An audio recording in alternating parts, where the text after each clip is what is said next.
đây.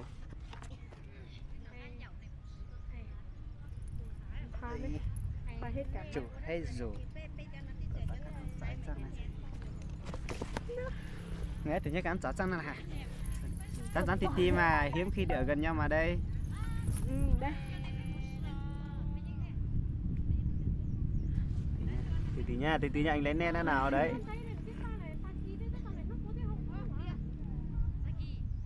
Lâu. Khoai hết cả mắt rồi em ơi.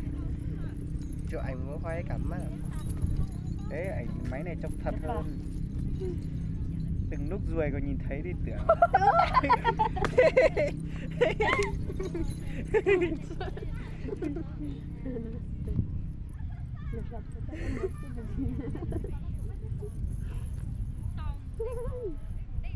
Thôi đi chợ nhỉ? Đi chợ đây nhỉ? Cái mà cánh keo à? Đi một tí là quay đây nhá. Đi bộ. Đi bộ á? Xe của anh đâu? Xe anh để ngay đây nè, mày lên nè. Đi như vậy có. Thế đi xe đi nhỉ? Cả hai bác ao từ hồi ra sao? Rồi đây. Ở bên lúc người ta tung Cái giờ?